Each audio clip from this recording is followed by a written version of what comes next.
Hi guys, welcome to Code Debugger. In today's video we are going to cover what is Spring Cloud Config Server and what is use of Spring Cloud Config Server in microservices. So in normal Spring Boot application, whenever we are doing any change in the configuration file, we need to restart the server or we need to rebuild or redeploy the application. So to avoid this type of situation, Spring has provided one module or library called Spring Cloud Config Server. By using that, we can avoid this type of situation. So in order to understand that, we need to understand how it works. So if you see here, this is the Spring Boot application, this is the Spring Cloud Config Server, and this is GitHub repository. Okay, so normally Spring Boot application is the client of Spring Cloud Config Server, and Spring Cloud Config Server will read the data from the GitHub repository. So whatever configuration file we will have in our application, we need to put those configurations in the GitHub repository so that whenever we will start our application will connect to the Spring Cloud Config Server, and Spring Cloud Config Server will read the data from the GitHub repository and it will push those configurations to our Spring Boot application. So whenever we will do any change in the GitHub, we need to call a refresh endpoint of the client application, that means our Spring Boot application. Then automatically Spring Boot application will ask to Spring Cloud Config Server to get the latest changes. So let's see how we can implement these things in our application.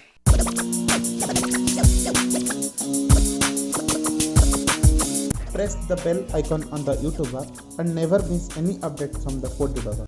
So let's as usual go to the Spring Initializer.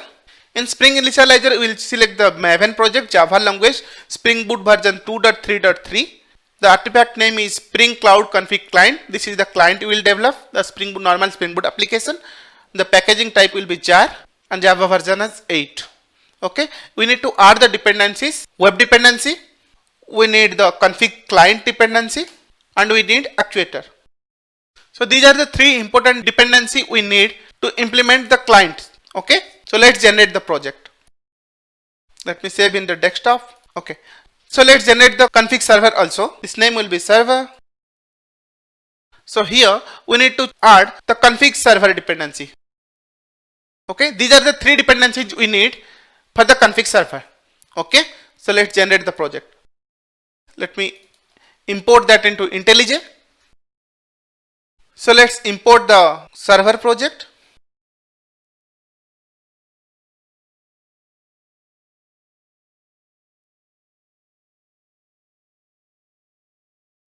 Yeah, project imported successfully and the Maven structure is ready.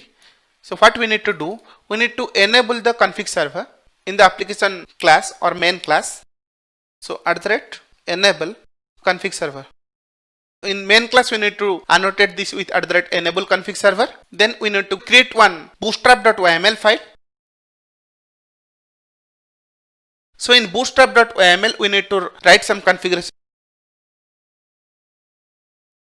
Let's go to the GitHub repository and we'll create one project for that, and we'll store all the properties file into that, and we'll give that property file location in this config server. Okay, so let's go to the GitHub repository.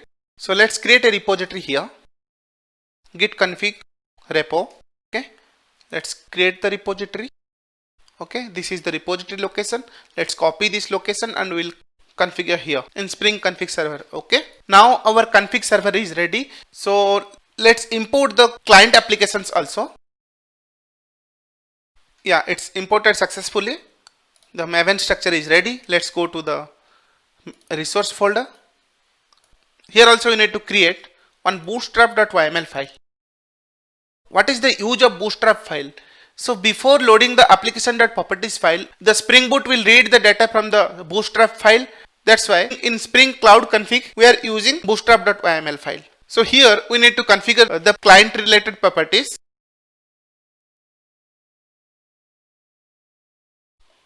Cloud server.port 8888, and this server port we need to give in the client side. So http://localhost:8888. Then we need to have one property called enabled. It will be true. Okay, let's go ahead and write controller class. Let's say hello controller. we need to annotate this with other REST controller. Okay, so let's write a method. Let me inject here the environment interface here. So let's annotate this with @AutoAdd. So we'll read the property and we'll return here. Return environment dot get property of some name we will pass. Let's say welcome dot message. Okay. This welcome dot message we will configure in different environment. Let's say we will have different environment. Let me change this to application.yml file. Okay, in application.yml file we will have, let's say, server dot port will be 8085. Okay, so in application.yml file, whatever common properties we need to put that inside the application.yml file, and based on the environment we need to create the different application.yml file. Okay, let me copy this application.yml file and we'll create different properties file like dev application-dev.yml, and then we will create application-test.yml. we will have different environments here.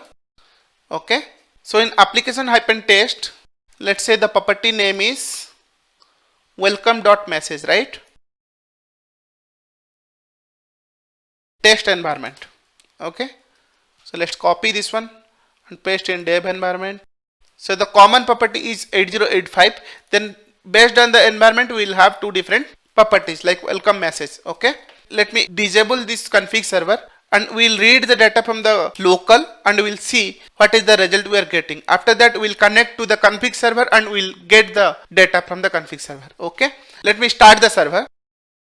So to start the server we need to pass one argument here, like environment specific argument we need to pass here.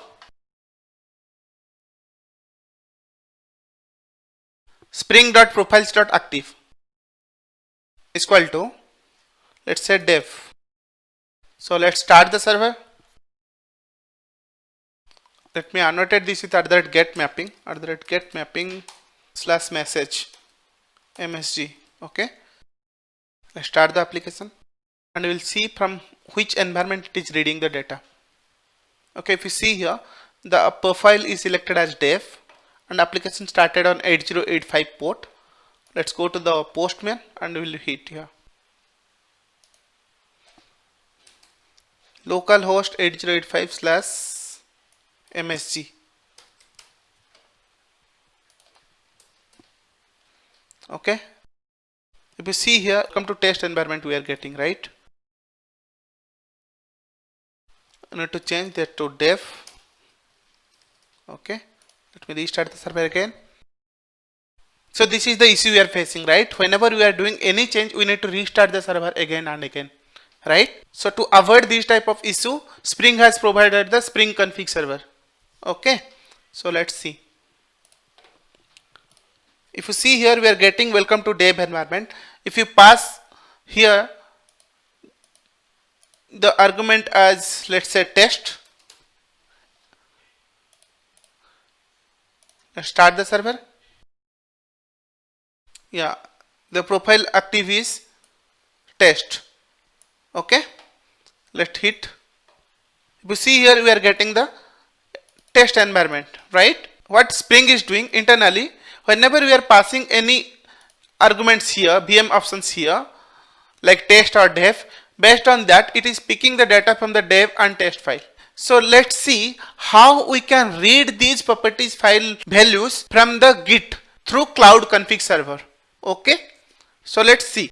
In order to do that, we need to give a Spring application name here, client app. Okay, so let's go to the GitHub repository. So here you will create the different environment properties. Let's say client app -dev.yml. Okay, and the property is this one. Let me copy all the properties. I will paste here. Okay, let's commit this. Same way we will have another property also. So let me create another file. So client app -test.yml. Okay, and the properties will be test related properties. Okay, Okay, if you see here in dev and test, we are having different property values. Welcome to dev environment here, and in test environment, welcome to test environment is there. Okay, so let's go to the config server part, and we'll start the server, and from our client application we'll call to the config server.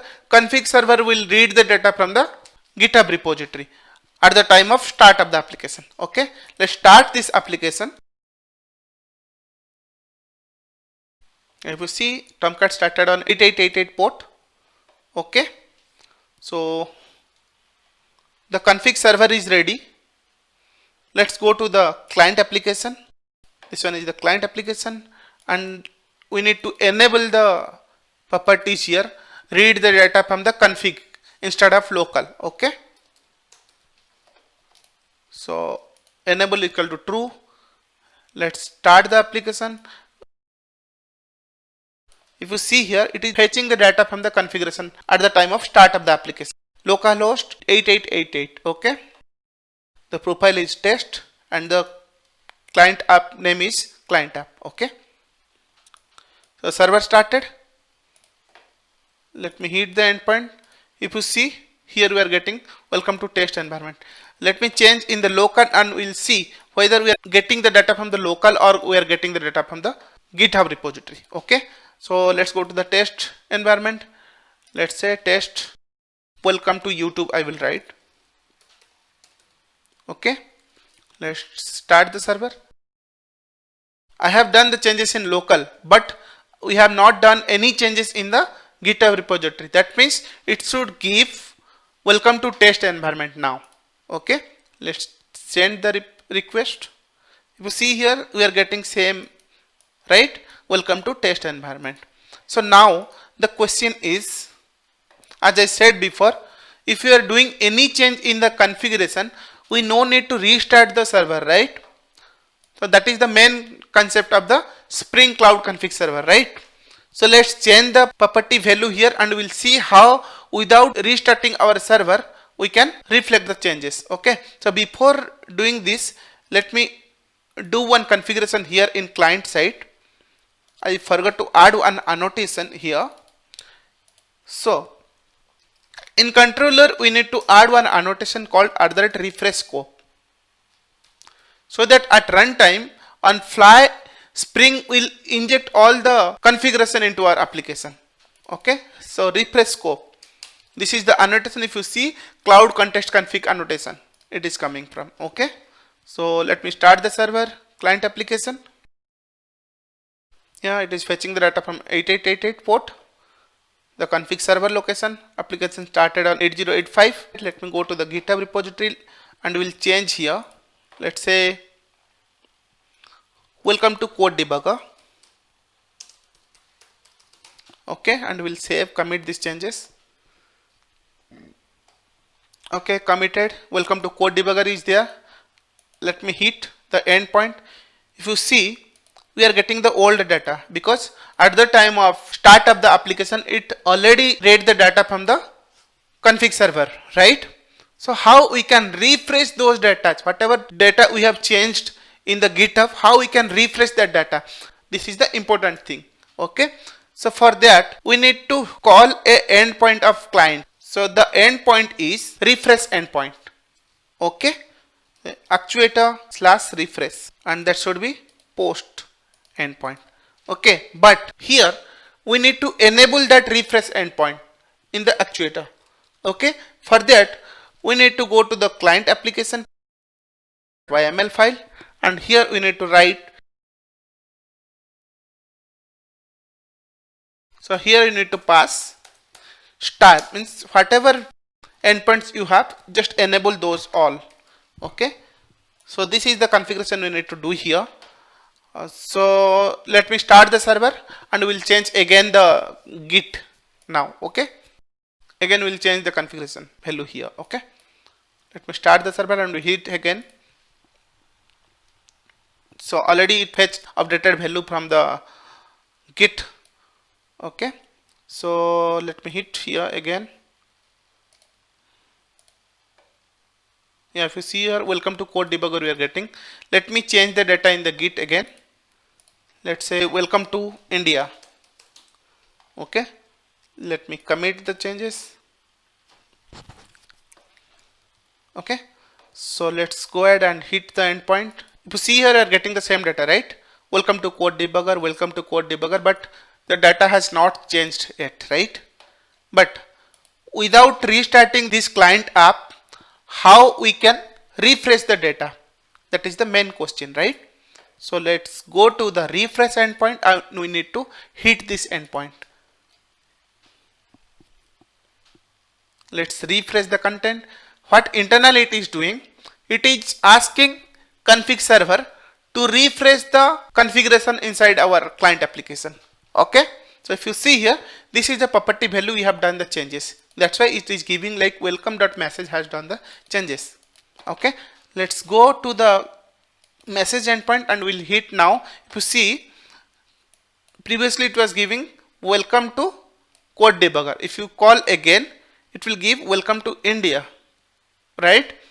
So this is how we can change the properties at runtime and it will automatically reflect in the Spring Boot application or in our microservices. That's all about this video. Thanks for watching this video. Meet you in the next video with a new concept.